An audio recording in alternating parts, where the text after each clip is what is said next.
다시 한번 제목을 나누겠습니다. 어둠과 환난을 창조하신 이유. 예, 성도라는 자들은 어떤 자냐면은 빛으로 부르심을 받았다.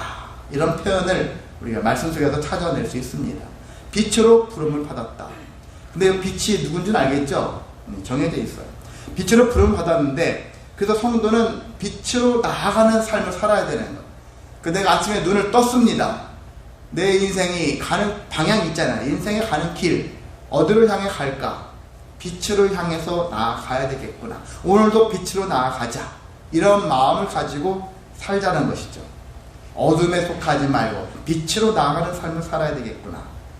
그 얘기를 우리가 다시 한번 생각한다면은, 그럼 내가 지금 어느 삶을 살고 있느냐? 반대로 어둠과 환난의 삶이 막 복합적으로 어우러져 있는 그런 삶을 살고 있다는 것입니다. 온전히 빛의 삶을 살고 있지 않다는 거죠. 그렇지 않습니까? 여러분들 실제 인생이 그러잖아요. 웃을 일도 있지만 울 일도 있고, 너그러운 마음도 있지만 사랑의 마음도 있지만 분노의 마음도 있고, 다 짬뽕되어 있지 않습니까? 아직 우리가 100% 빛의 삶을 살지 못하고 있다는 얘기죠.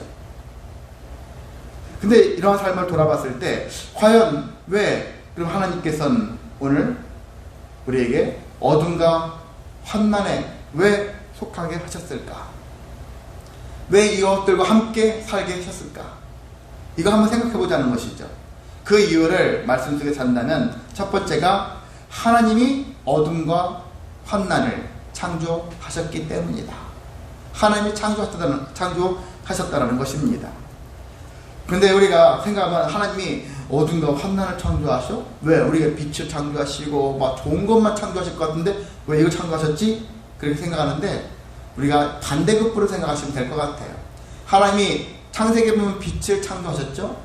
빛을 창조하셨다는 얘기는 반대급부로 어둠이라는 것이 자연스럽게 존재할 수밖에 없어요.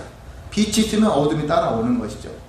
즐거움이 있으면 반대로 슬픈 일도 따라오겠죠? 그런 것 같이 하나님이 애써서 막 쥐어짜가지고 빛도 만드시고 그냥 어거지로 막 어둠도 만드시고 이렇게 하신 것이 아니라는 거예요. 표현은 그렇게 할 수 있어요. 오늘 45장 7절에 보면 하나님이 뭐라고 합니까? 나는 빛도 짓고 어둠도 창조했다. 그런데 하나님이 나는 또 평안도 짓고 환난도 창조했다. 이렇게 얘기를 하고 있어요. 하나님은 빛도 만드신 분이지만 어둠도 창조하신 분이고요, 평안도 지으신 분이지만 환난도 창조하신 분이다.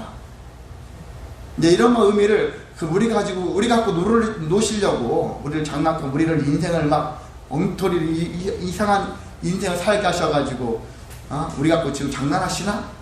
이런 마음이 들 수 있어요. 이 자체만 놓고 본다면. 근데 그런 개념의 말씀이라 생각하면 안 되고요. 우리가 하나님께서는 우리에게 빛으로 나아가게 하시고 평안을 주시고자 하는 그런 하나님이신데, 그 인생 속에서 그 인생을 제대로 살지 않았었을 때 그냥 자연스럽게 발생할 수 있는 어둠과 환난이 존재할 수밖에 없다는 사실들을 얘기하고 있는 것입니다. 우리가 신명기 30장 19절에도 이런 말씀이 있어요. 그냥 취약해서 말씀드리면은 생명과 사망과 복과 저주를 내 앞에 두었는데 너희는 살기 위해서, 너와 내 자손은 살기 위해서 생명을 택하라. 근데 여기 앞에도 그렇잖아요. 생명과 사망과 복과 저주. 우리는 뭐만 귀에 들어오죠? 생명과 복만 들어오잖아요. 이것을 받기를 원하지 않습니까? 사망과 저주는 나와 관계없는 것 같이 살고 싶은 게 우리의 마음인데, 하나님께서는 사망도 저주도 내 앞에 두었다. 그렇게 말씀하고 있거든요. 자, 생명이 있으면 반대로 사망이 있는 것이잖아요. 자연스러울 수밖에 없어요. 복이 있으면 저주가 또한 발생할 수도 있는 거거든요. 자, 이렇게 되어졌는데 하나님께서는 우리에게 어떤 길로 나아가라 그렇게 말씀하기 위해서 이 일을 하신다는 것입니다. 하나님은 왜 빛 그리고 평안, 우리에게 유익하게 보여지는 이런 것들만 만드시지 왜 저것까지도 두어셔서 우리를 힘들게 하시나, 이런 생각을 하게 되어지는데, 우리는 이러한 일들이 생길 때마다 어떤 것을 떠올려야 되냐면, 하나님이 원하시는 이유는, 하나님이 그래요. 너네들이 내가 누구인지를 모를 때 하나님이 그걸 알게 하시기 위한 방편으로 그걸 사용하신다라는 이야기입니다. 그리고 45장 6절에 보면은 뭐라고 되어 있죠? 해 뜨는 곳에서든지 지는 곳에서든지 나 밖에 다른 이가 없는 줄을 알게 하리라. 나는 여호와라. 다른 이가 없느니라. 다른 이가 없다. 하나님이 다 주관하신다. 우리 인생의 모든 주관하시니까 하나님께 맡기는 인생을 살아라. 그런 개념에서 때로는 우리에게 원치 않는 어둠과 환난 같은 그런 고통스러운 순간들이 우리에게 찾아올 수도 있다는 거거든요. 그래서 역설적으로 얘기하면은 그런 일이 생길 때마다 우리는 하나님을 찾아야 되겠구나. 하나님을 의지하라는 뜻으로 생각하는 것이죠. 나에게 왜 이런 고통이, 나 왜 힘든 일들이 찾아왔는지, 왜 나만 받는 고통이냐고 이렇게 찬양도 있지 않습니까? 그럴 때마다 원망, 불신하는 것이 아니라 더 하나님께 가까이 나아가라는 의미로 받아야 되겠구나. 그리고 여러분 인생 그래요. 내가 원치 않는 일이 발생할 때마다 더 하나님께 나아가자 하는 마음으로 여러분 삼으라는 이야기입니다. 또 한편으로는 그럼 어둠과 환난 이런 일들이 왜 생길까? 하나님이 이런 일들을 왜 허락하셨을까? 했었을 때는 우리가 말씀대로 순종하지 않았기 때문에, 그래서 어려움을 겪는다는 것입니다. 하나님이 혼내준다는 개념도 되지만 하나님이 만들어 놓은 그런 시스템, 자연스러운 흐름에서 여러분이 범죄하면 자연스럽게 그냥 경찰이 와서 잡아가서 재판에 걸려가지고 감옥에 가겠죠. 근데 그런 흐름이 되지 않습니까? 그런 것처럼 되어지는 것처럼 하나님께 우리가 말씀대로 불순종하게 되어지면 환난, 어둠에 거할 수밖에 없는 인생이 되어진다는 사실이거든요. 그래서 이러한 흐름, 어둠과 환난을 창조하신 이유, 하나님을 알게 하시기 위해서. 그리고 왜 이런 일이 왔는가? 결과적으로는 하나님이 우리가 잘하고 있는데 괜히 우리의 마음을 시험하려고 하신 부분도 있겠지만 때로는 우리가 거의 대부분 불순종하기 때문에 말씀 따라서 살지 못하니까.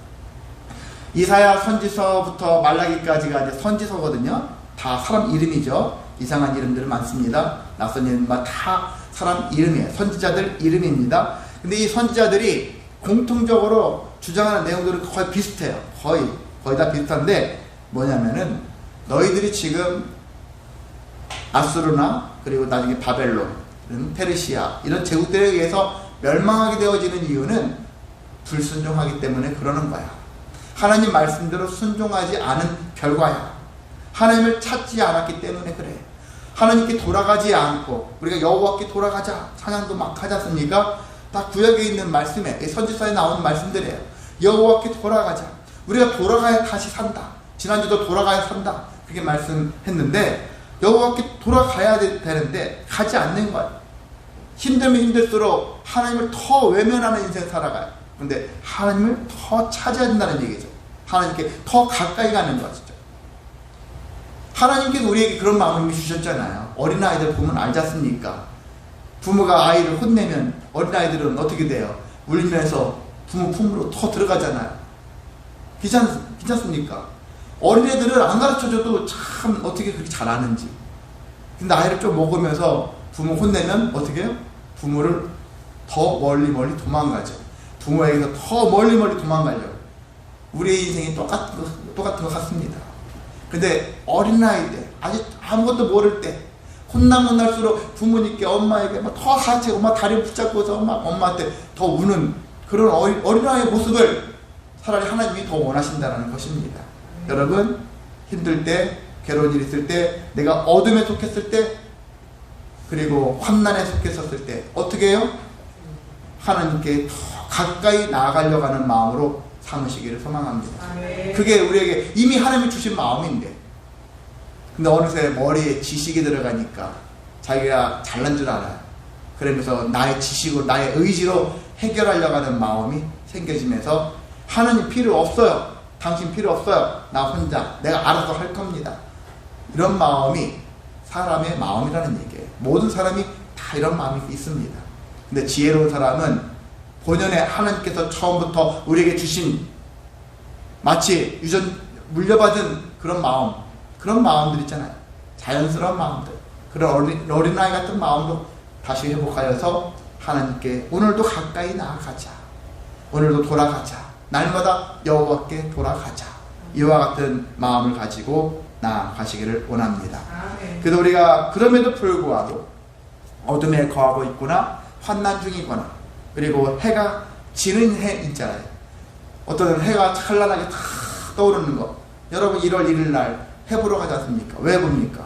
해가 떠오르는 것을 보면서 내 인생도 같이 떠오르기를 기대하면서 가지 않습니까? 지는 해를 보는 경우는 젊은 사람들 지는 해를 하는 걸 좋아하지는 않은 것 같아요. 벌써부터 지는 것을 싫어하거든요. 떠오르는 걸 좋아하지. 근데 나이를 이제 많이 먹을수록 떠오르는 것보다는 지는 해를 많이 보는 것 같아요. 나도 저렇게 저는 아름답게 인생을 마무리해야 되겠다 하는 그런 인생. 근데 정말 여기서 지는 인생이라는 건 뭐겠습니까? 좋게 아름답게 지는 것이 아니라 내 인생의 전성기 다 끝나고 이제 다시 내 인생이 어둠과 환난을 그 속으로 다시 그 길로 가는 것 같은 인생이죠. 자, 그런 삶이 내 안에 왔었을 때 나는 무엇을 생각해야 되는가? 자, 앞서 말씀드린 거죠. 하나님의 어둠과 환난을 왜 창조하시는가를 다시 한번 떠올리는 거예요. 그리고 내가 불순종한 것이 무엇이 있는가 돌아보는 거예요. 항상 그 신앙생활은 돌아보는 겁니다. 신앙생활을 제대로 하는 사람은 변화될 수밖에 없는 거예요. 저 사람 해가 갈수록 뭐가 변화가 이루어지고 있어. 한순간에 변화되는 건 아니에요. 근데 시간이 갈수록 나중에 보면 변화가 되어 있어. 왜 그렇습니까? 날마다 돌아가는 거예요. 주님께 돌아가면서 나 자신을 돌아보는 것, 내가 어떻게 살아왔는지 돌아보니까 전에보다는 내가 더 나아진 삶의 인생을 살아가야 되지 않을까. 이런 생각을 하고 사는 사람과 자기가 잘난 맛에 사는 사람과 인생이 나중에 10년, 20년 되면 바뀌어요. 전혀 다릅니다. 그 제대로 된 신앙생활을 하는 사람은 변화된 인생을 살 수 있는 거예요. 선하게, 아름답게, 복되게 변화가 되어집니다. 그래서 어릴 적부터 신앙생활을 하는 게 더 중요해요. 나이 먹어서 하면은 안 변해요. 사람이 심리가 그래요. 심리학적으로도 40 넘어서 신앙생활 하는 사람들도 제법 있지만 근데 자기 때를 벗기가 힘들어요. 심리학자들 보통 얘기합니다. 40 넘어서 성격을 바꾸려고 몸부림치는데 안 바뀐다는 거 잘 쉽지 않습니다. 근데 어릴 때부터 하나님을 잘 믿는 사람들은 아주 자연스럽게 변화되어져 가고 있어요. 그러니까 어릴 적부터 하나님을 믿기 시작한 사람은 정말 더 복된 인생을 살아가는 삶이 되어질 수가 있습니다.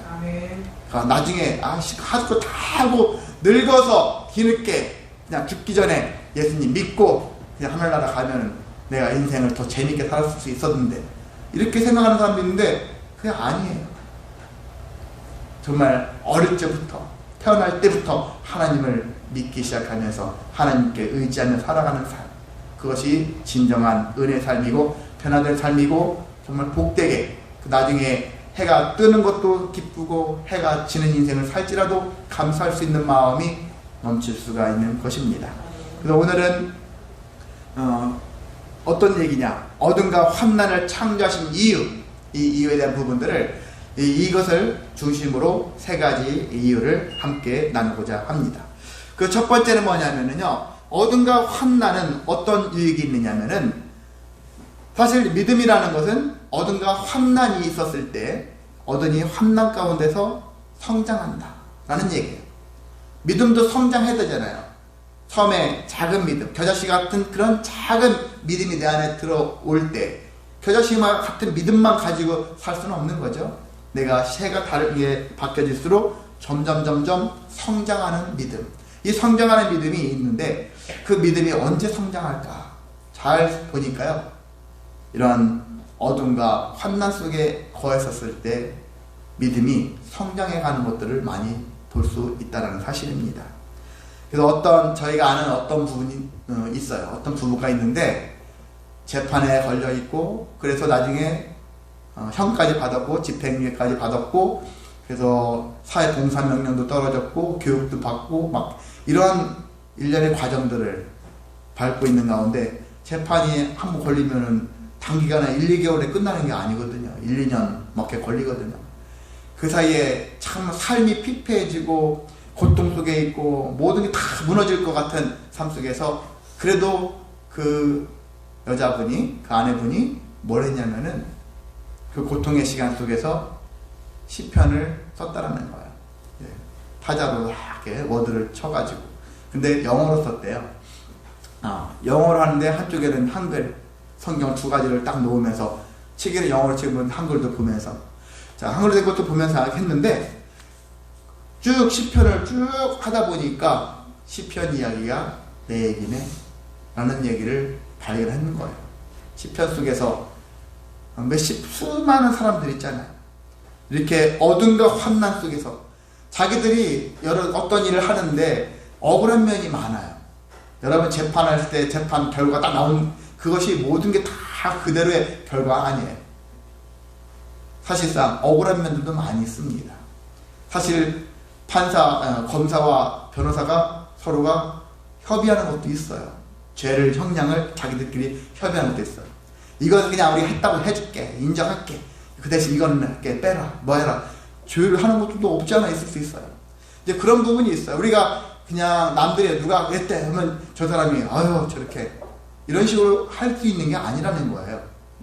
근데 우리가 들었을 때 참 억울한 면이 참 많구나, 억울한 면이 많은데 이것이 더 질질 끌게 되어지고 더 어려움에 빠질 수 있는 상황도 될 수 있기 때문에 그냥 억울함을 감수하고 그 형량을 받았대요. 이제 그런 얘기를 하는데 참 시편을 보면 그런 부분들이 많거든요. 나의 이 억울함, 안타까움, 심정을 하나님이 아실까? 그러면서 하나님께 탄식하는 마음을 고백하기도 하면서 때로는 그 속에서 하나님의 마음을 발견하고 자기가 그걸 수긍하기도 하고 억울하면서도 불구하고 그래도 하나님이 계시기 때문에 그나마 감사합니다. 하나님 한 분으로 만족합니다. 이 마음을 발견하고 고백하게 된다는 것입니다. 그렇습니다. 어려움 누가 좋아하겠습니까? 어둠, 환난 좋아할 사람이 없어요. 근데 어쨌든 간에 부지 중에 실제 그런 것들이 내 삶에 왔었을 때 내가 할 일은 뭐냐? 이 사모님처럼 말씀으로 접근했더니 그 말씀이 나를 향한 말씀이고 그래서 하나님이 주신 마음을 품게 되어지고 거기서 위로를 얻고 다시 새롭게 인생을 펼쳐나가기 위한 길로 간다는 것이죠. 그와 같은 인생이 우리에게 있어야 할 줄을 믿습니다. 그래서 환난이 왔어요. 내 인생에 어둠이 왔어요. 그럴 때마다 나는 거기서 하나님을 발견하고 또 하나님이 왜 나에게 어둠과 환난을 허락하셨을까? 그런 것을 우리가 교훈을 발견하면서 그렇구나. 하나님이 나에게 원하시는 것은 믿음이구나. 이 와중에도 하나님이 나에게 믿음을 원하시는구나. 그래서 믿음을 가져야 된다는 사실들을 우리가 고백해야 하는 것입니다. 하나님이 우리에게 가장 보셨을 때 기뻐하시는 것은 믿음이거든요. 저도 여러분을 봤을 때 가장 감사하고 기뻐하는 일은 여러분이 해가 바뀔 때마다 더 믿음 가운데 거하고 믿음으로 살기 위해서 몸부림치는 그 모습을 볼 때 저도 정말 감사해요. 여러분이 교회 날마다 와서 청소하고 다른 봉사하고 여러 가지 헌신하는 것도 감사한데 제일 좋은 건 정말 온전한 믿음을 갖고 믿음으로 살아가려고 하는 삶의 모습을 가졌을 때가 정말 감사하거든요.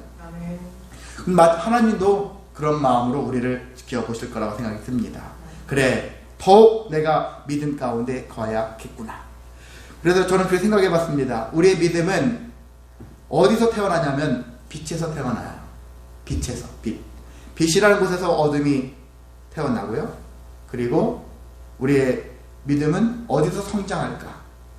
여기 있는 어둠과 환난 속에서 믿음이 성장한다는 것이거든요. 믿음이 성장하는 자양분이, 영양분이 여기서 나온다는 거예요. 대부분이. 어둠과 이런 환난 가운데서 믿음이 성장한다는 거예요. 어떤 사람은 여기서 이것을 이해를 잘못하고 잘못 받아들여가지고 튕겨져 나가버려요.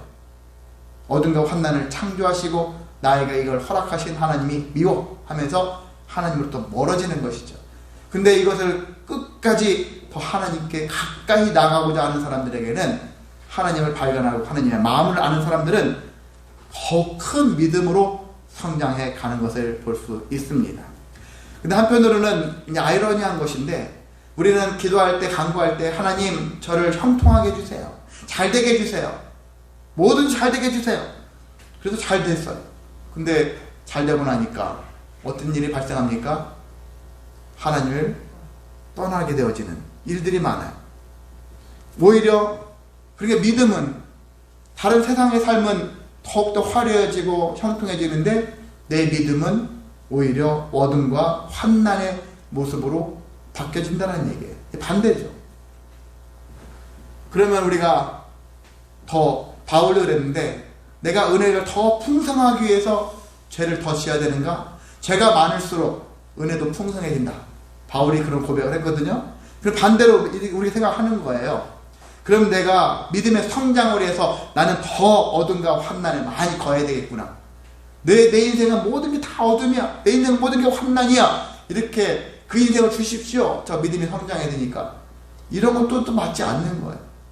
그래서 저와 여러분은 이런 생각하면 됩니다. 내가 지금 어떤 상황이 중요하지 않아요. 형통하지 않아도 돼요. 때로는 형통해도 돼요. 그것이 중요하지 않고 내 믿음은 날마다 계속해서 성장한다. 환난이 와도 성장하지만 형통이 와도 내 믿음이 성장하는 그런 구조로 내 삶을 변화시켜야 하는 것입니다. 이게 안 돼요. 성도들이 이게 안 돼요. 이 조율을 못합니다. 안 되면 안 되는 대로 믿음이 죽고요. 너무 잘 돼도 믿음이 죽는 그 아이러니한 일들이 발생하는데 우리는 안 돼도 잘 돼도 내 믿음은 계속 성장해가는 그런 모습으로 우리가 바뀌어져야 한다는 사실입니다. 자, 다윗을 볼까요? 다윗이 그런 사람이에요. 다윗이 시편 23편 4절에 있는 말씀. 그런 우리가 유명한 다윗의 시지 않습니까? 그 말씀에 내가 사망의 음침한 골짜기로 다닐지라도 해를 두려워하지 않을 것은 주께서 나와 함께 하심이라. 주의 지팡이와 막대기가 나를 안위하시나이다.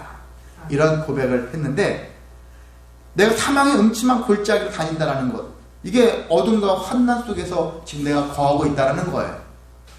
고통 속에 있어요 지금 다윗이. 그럼에도 불구하고 나는 두려워하지 않는다. 왜? 하나님 나와 함께 하신다는 사실들을 내가 알고 있기 때문이다 라는 거예요. 그렇습니다. 형통할지라도 아니면 어둠과 환난 속에 있을지라도 나는 두렵지 않아. 왜? 하나님이 나와 함께 하시니까. 믿음을 가지고 있다는 얘기는 다른 게 아니에요. 난 할 수 있어. 난 할 수 있어. 이런 믿음이 아니에요. 하나님이 나와 함께 하신다 라는 그 사실 속에 내가 위로를 얻고 내가 다시 바뀌어질 수 있고 성장할 수 있는, 변화되어질 수 있는 그런 원동력이 하나님께 있다는 사실들을 발견하는 것이거든요. 나의 의지로 할 수 있어, 할 수 있어. 하나님이 나를 하실 수 있게 하실 거야. 이런 생각을 가지고 있다가 일이 또 안 됐어. 그럼 나중에 하나님 또 원망하거든요. 이상한 신앙의 그런 모습이 반복되어지는 신앙생활을 하는 경우가 많은데 우리 좀 더 지혜로워야 될 필요가 있습니다. 어떤 일이 생길지라도 믿음의 성장을 이루자. 다윗처럼 정말 아브라함, 다윗, 바울 이런 사람들을 왜 우리가 되게 존경스럽게 지켜보냐면은 이런 삶 속에서도 불구하고 이런 것들을 이겨내고 믿음의 성장을 이룬 사람들이거든요. 가난에 처해도 부할지라도 어둠에 처할지라도 빛에 거하고 있을지라도 항상 믿음 안에 거하고 있는 삶을 가지고 있으니까 그래서 그들의 신앙을 우리가 본받자 하는 것입니다. 여러분도 그렇게 되시기를 소망합니다. 자, 두 번째는요, 가장 깊은 어둠과 환난을 겪은 자에게는 또한 가장 큰 헌신이 나올 수 있다는 사실입니다. 그래서 어떤 사람들이 하나님이 가끔 우리에게 큰 헌신을 요구할 때 있어요. 일상이 우리가 헌신의 삶을 살지만은 어떨 때는 큰 헌신을 요구할 때 있어요. 그 비유가 적절할지 모르겠지만은 만약에 교회를 건축을 해야 되겠어. 내가 처음에는 그냥 10,000원을 하나님께 헌금했지만 교회를 건축할 때는 내가 조금 더 많은 액수로 하나님께 드릴 수도 있잖아요. 그거와 같이 그런 삶처럼 우리가 더 늘 큰 헌신을 할 수는 없지만 그래도 나에게 주어졌을 때 가끔 종종 그 큰 헌신을 할 수 있는 상태가 언제냐? 내가 어둠과 환난을 거하는 것인데 작은 약한 어둠과 환난이 아니라 큰 어둠과 환난에 거할수록 반대급부로 가장 큰 헌신을 할 수 있는 그런 은혜가 생길 수 있다는 사실입니다. 아멘. 그래서 하나님께서 나에게 왜 이런 고통을, 나의 이 아픔을 그 누구보다 고통스러운 것도 나에게 주셨을까 했을 때는 반대로 하나님께서 나에게 큰 헌신을 요구하시는 그런 것일 수도 있겠구나. 이런 마음을 우리에게 품어야 된다는 사실입니다. 자, 바울은 그런 것을 경험했습니다. 그런 생활을 고백했어요. 근데 그 사람은 자기의 과오로 인해서, 이 사람 성격으로 인한 과오로 인해서 어둠과 환난에 거할 수도 있었겠지만은 주로 많이 어둠과 환난 속에 거했었던 일 중에 하나는 복음을 전하는 일들을 했기 때문에, 예수를 전하는 일들, 예수님 때문에 어둠과 환난 속에 많이 거했거든요, 바울이라는 사람이.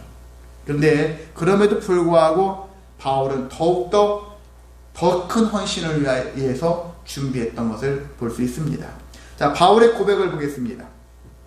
우리가 사방으로 우겨쌈을 당하여도 쌓이지 아니하며, 답답한 일을 당하여도 낙심하지 아니하며, 박해를 받아도 버림바 되지 아니하며, 거꾸로 트림을 당하여도 망하지 아니하고.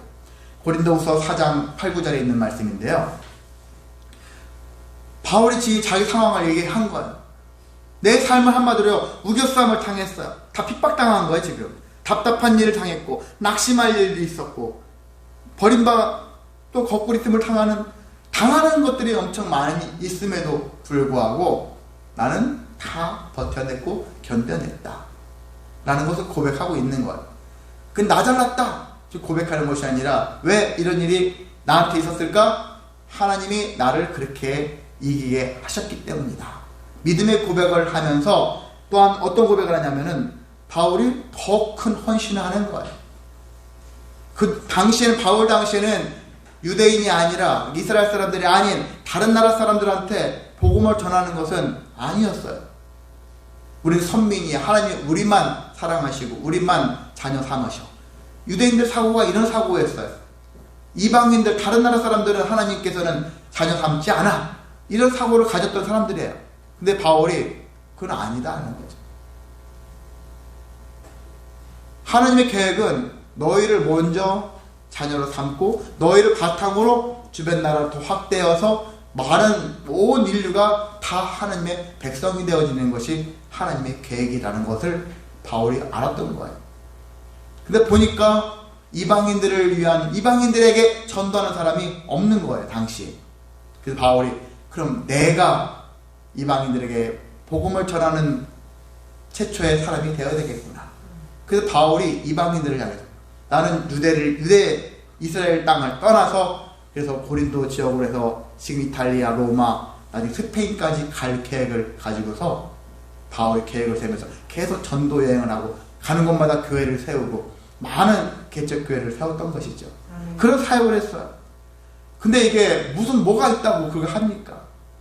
편한 곳에서 정말 목회 편하게 하면 좋을 건데 가진 고생을 막 해가면서 다니면서 실제 많이 얻어 터졌어요. 매를 맞고 정말 나중에 실제 목도 잘려서 죽임을 당하기까지, 순교까지 당할 정도로 바울이 그러한 삶을 살았습니다. 왜 그렇습니까? 한때는 자기가 예수님을 믿는 자들을 잡아 죽이는 그런 역할들을 했잖아요. 많은 사람들을 죽게 했어요, 바울이. 예수 믿는 자들을. 바울은 그때가 자기가 사울이었을 때죠. 자기 인생의 황금기라 생각했을 거예요. 자기 인생의 전성기라 생각했을 거예요. 내가 이런 일을 좀 해가지고 자기가 하는 일이 하나님을 기쁘시게 하는 일이라고 생각했는데, 예수님을, 부활하신 예수님을 만난 다음에 인생이 확 바뀌면서 자기 자신을 늘 돌아보는 거예요. 나로 인해서 정말 얼마나 많은 순교자가 발생했는가, 얼마나 많은 믿는 자가 죽었는가. 그게 자기한테는 고통이에요. 그럼 어떻게 됩니까? 마음속에 항상 어둠과 환난 같은 마음들이 존재하는 것이죠. 그럴 때마다 이것을 믿음으로 이기는 거예요. 이 결과가 뭡니까? 헌신을 해야 되겠구나. 더 큰 신을 해야 되겠구나. 남들이 하지 않는, 남들이 하지 못하는 그 더 큰 신을 해야 되는 것인데, 그게 바로 순교라는 거죠. 순교자의 정신을 가지고, 순교자의 마음을 가지고 헌신을 했다라는 것입니다. 그래서 여러분이 행여나 어둠과 환난에 거하고 있다 그러면, 하나님이 나에게 더 큰 헌신을 하라는 의미구나.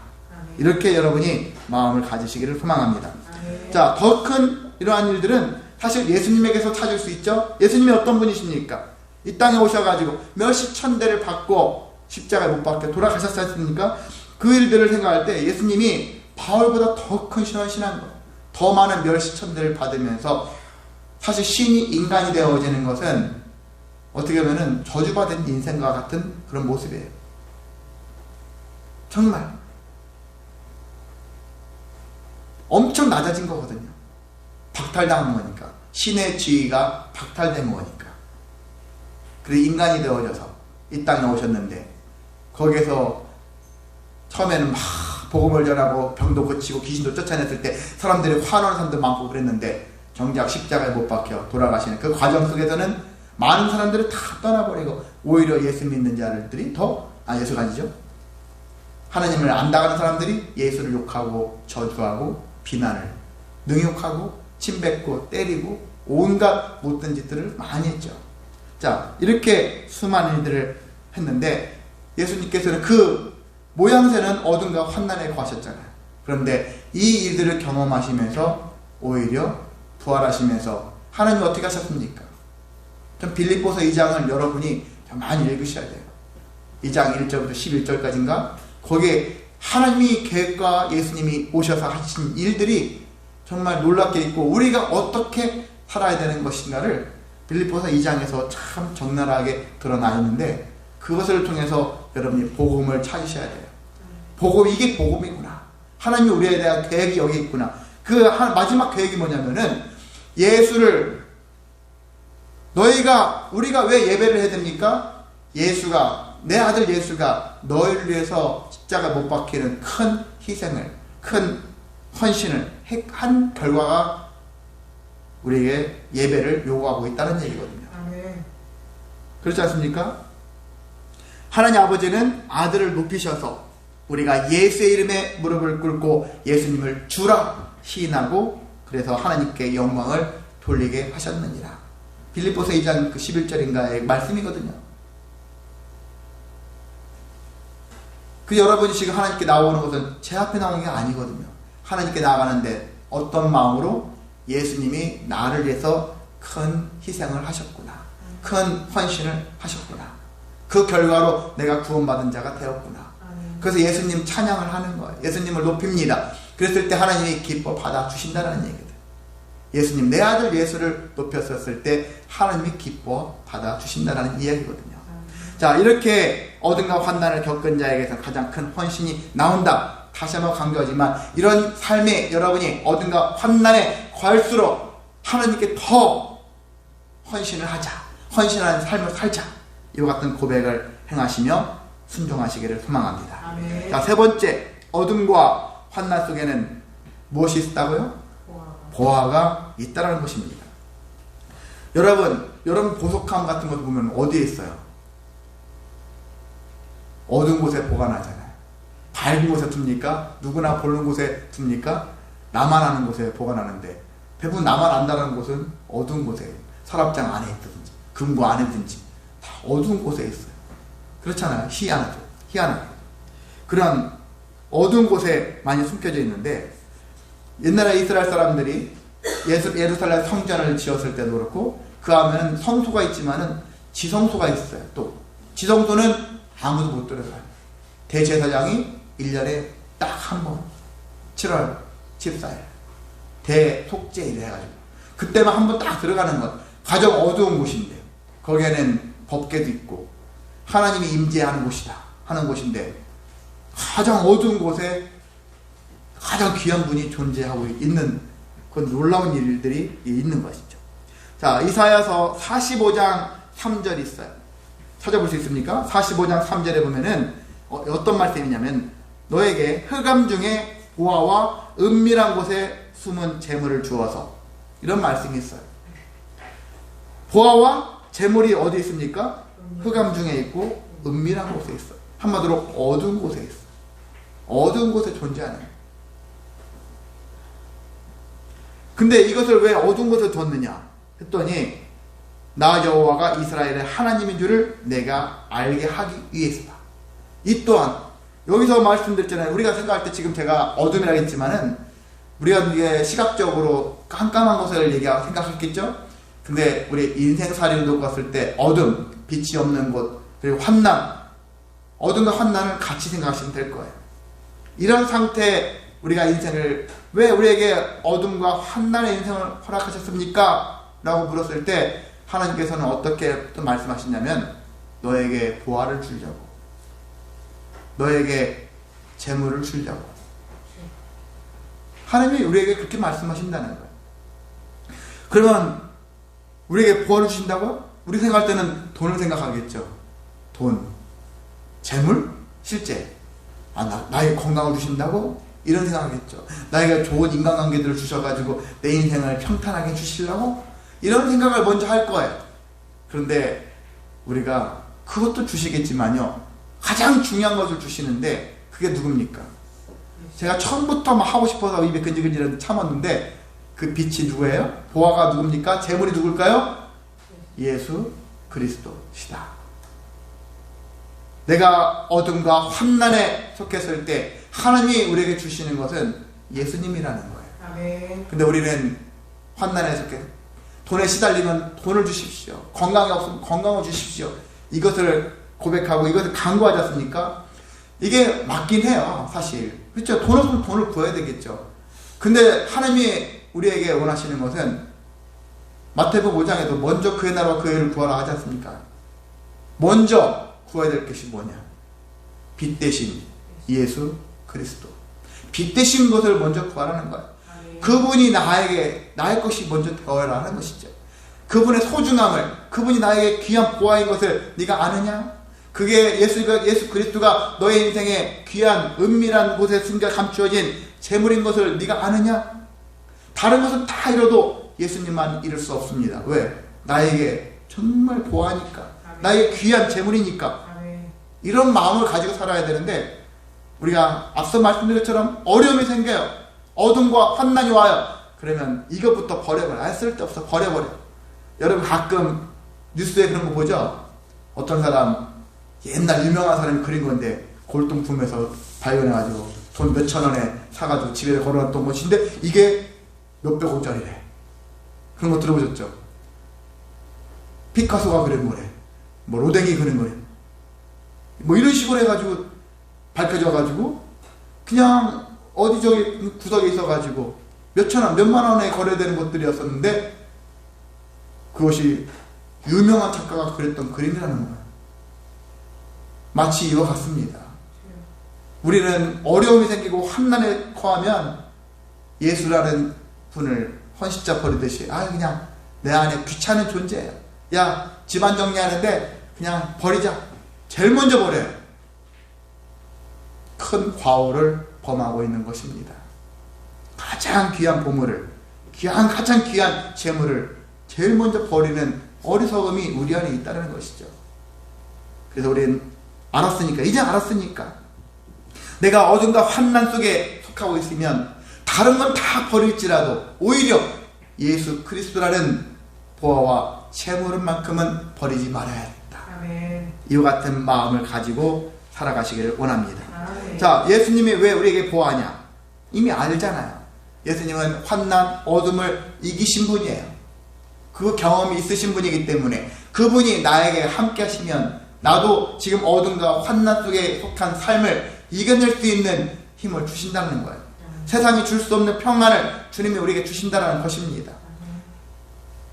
여러분이 흔히 건강한데 돈이 많은데 마음이 늘 불편하고 늘 마음이 괴로워요. 그런 인생이 좋습니까? 좀 부족해도 평안한 게 좋습니까? 이런 상황은 다 알잖아요. 그런데 우리가 평안을 버리고 불편함을, 아픔을 감수하고 다른 것을 더 찾는 것이 우리의 모습인데 그러면 안 되는 것이죠.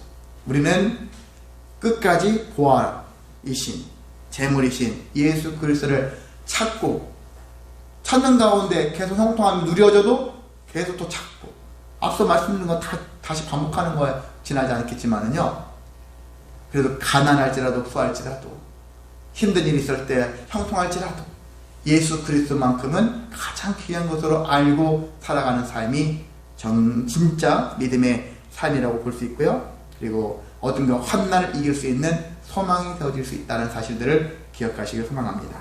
예, 말씀을 정리하겠습니다. 우리는 지금 어둠에 거하고 있는가? 환난 중에 있는가? 해가 지는 인생을 살고 있는가? 그렇다 할지라도 슬퍼할 필요가 없다 라는 것을 먼저 명심하시고, 왜냐? 이건 하나님이 만드셨고 하나님이 주관하신다는 것이죠.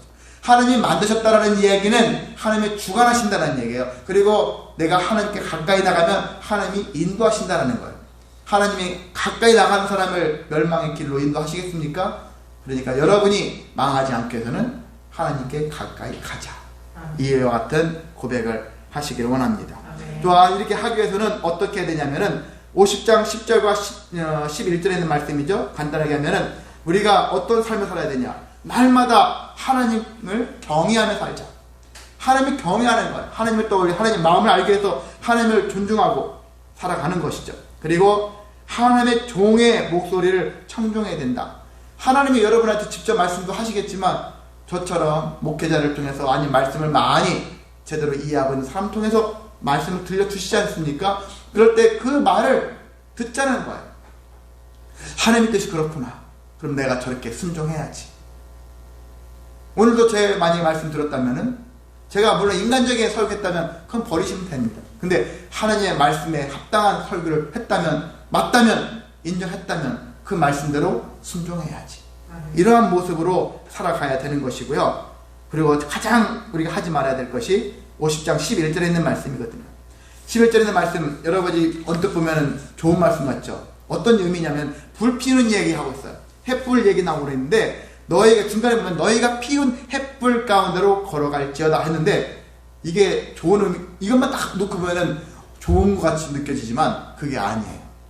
하나님을 의지하지 않고 우리끼리 해보자는 거야. 우리끼리 불을 막 피우고 우리가 그 불을 가지고서 뭔가 일을 이뤄가자, 그런 의미거든요.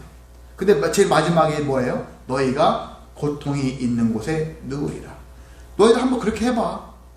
그렇게 해보라고. 나 빼놓고 우리끼리 잘해볼 수 있어. 이런 마음을 한번 해보라고. 그 결과가 뭘까? 그 결과는 너희가 고통 가운데 인생을 살 것이다. 그런 얘기를 하고 있어. 좀 무서운 말씀이죠. 그러니까 하나님 빼고 나 혼자 할 수 있습니다. 이런 마음이 가장 위험한 마음이에요. 저는 부족합니다. 주님이 필요합니다. 주님을 경외하고 주님의 말씀대로 순종하겠습니다. 이와 같은 태도를 가지고 살아가는 것이 진정한 어둠과 환난을 극복하고 감당하고 하나님께 영광 돌리는 인생이 되어질 수 있습니다. 아멘. 그러한 인생을 살아가기 위해서 몸부림치는 저와 여러분 되시기를 주님의 이름으로 소망하고 축복합니다. 아멘. 다 같이 일어나셔서